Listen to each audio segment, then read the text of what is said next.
guys, Keith here from Keithland. I've got Richard from LalBrew as well, and yeah, today we're talking about Munich Classic and getting the most out of it, because one of those yeasts which definitely, there's a few levers that you can pull to really sort of get, you know, certain flavour compounds and ester compounds which really affect the end results. And it's one of those first beers a lot of homebrewers get into and realise how important temperature control is and stuff like that.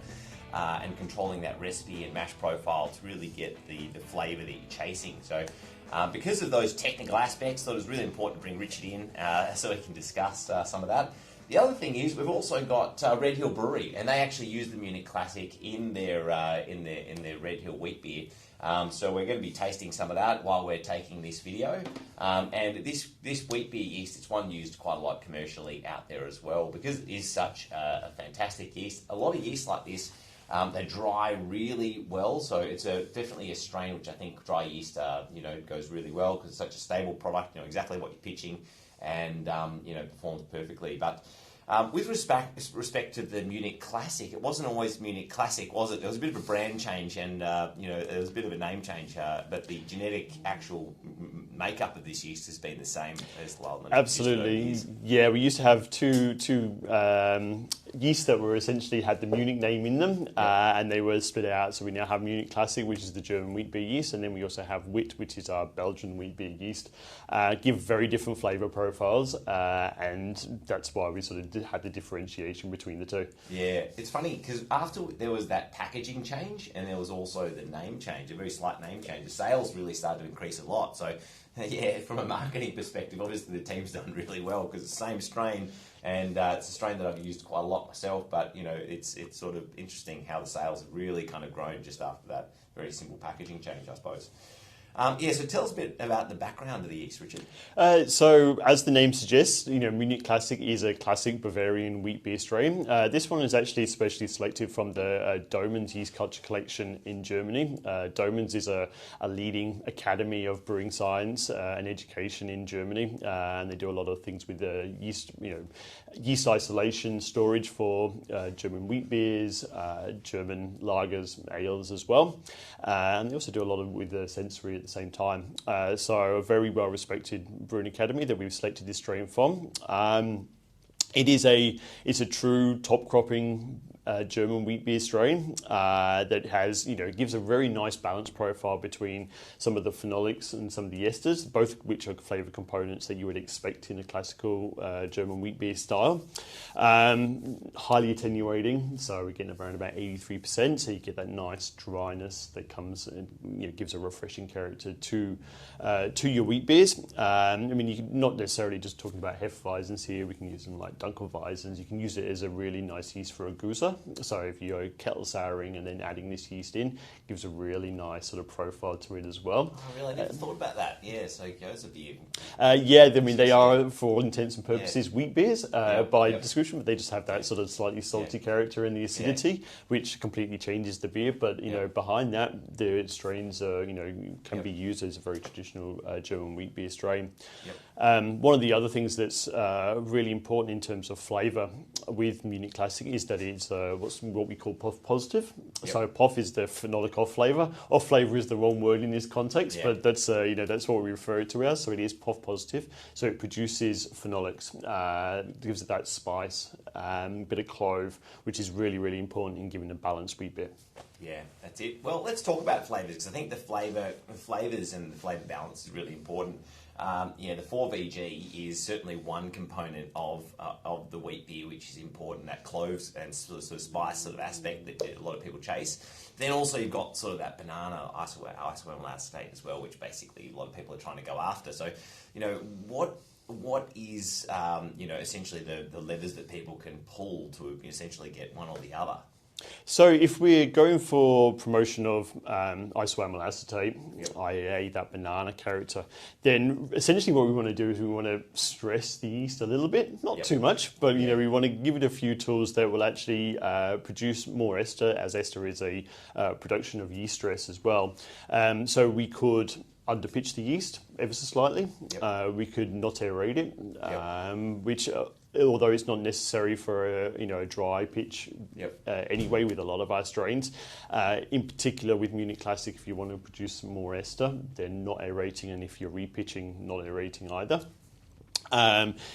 And using the lower pitch rate, using a higher fermentation temperature. So this yeast is able to ferment happily up to 25 degrees.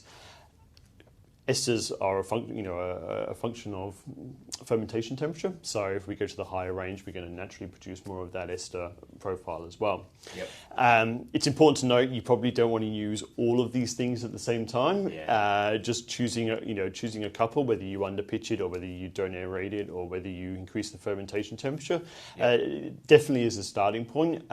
Sometimes you can go a bit too overkill with the trying to promote banana, and you can end up having the opposite effect. Yeah. So it's important to not go too gung-ho right from the start, and just sort of really changing a couple of things to influence that flavour profile. Yeah, and of course most of that ester production's in the early days of the fermentation process, really within the first sort of 4 or 5 days sort of thing? Yeah, I mean it's really sort of the first 2/3 of fermentation, like gravity.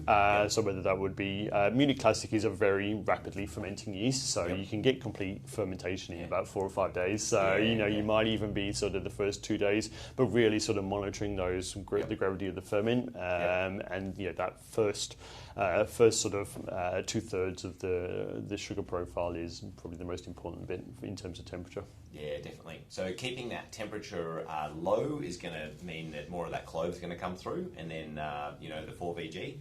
And then if you're going to go up higher, then more of that banana is going to come through. I think with this particular Red Hill wheat beer, and you guys can obviously buy this yourself and then try it out and see where they're sitting. But I believe that this was they start the fermentation process about 19 degrees. So that sort of means that it's kind of noticeable because not loads of banana, a little bit on the nose, but like not loads of banana flavour comes through in this particular beer, I guess, and probably because of that lower starting temperature, I suppose. Yeah, absolutely. I mean, it's probably a very classical representation of Munich Classic, giving that balanced flavour profile, without really knowing what the grist makeup was. Sometimes, adding more wheat or less wheat can promote or reduce 4VG as well. So, if you're sticking with a very balanced fermentation profile, the actual mashing regime can change the end result rather than just sort of the yeast strain. So, it's probably...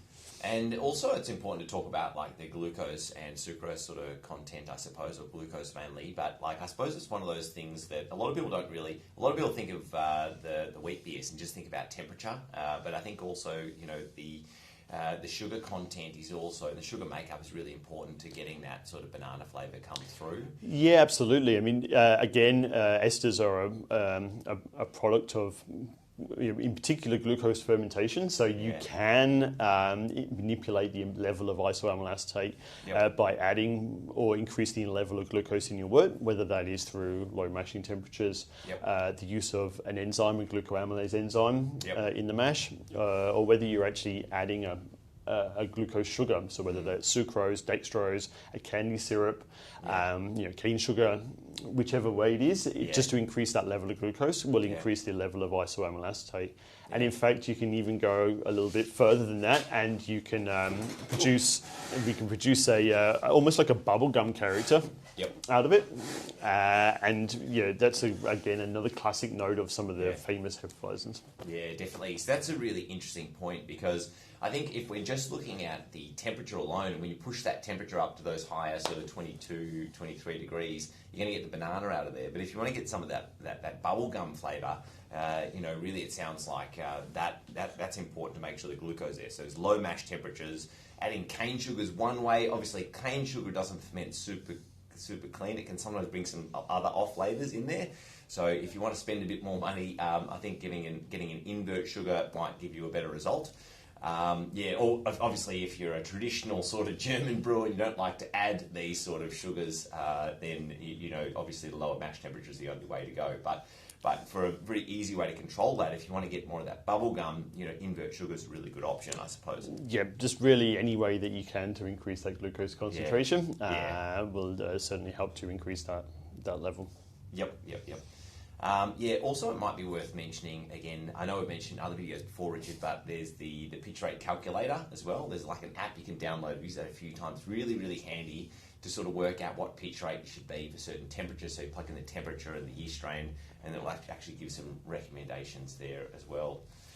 Yeah, absolutely. I mean, with this strain, it's a fairly consistent pitch rate across across a wide range of temperatures. Normally, we see quite a fluctuation, but with this particular strain, we're only seeing very, very tiny changes. It is very robust at all the temperatures that we recommend. Really, unless you're sort of pushing that isoamyl acetate from a lower pitch rate, in which case you can use a little bit less than what we suggest in the pitch rate calculator.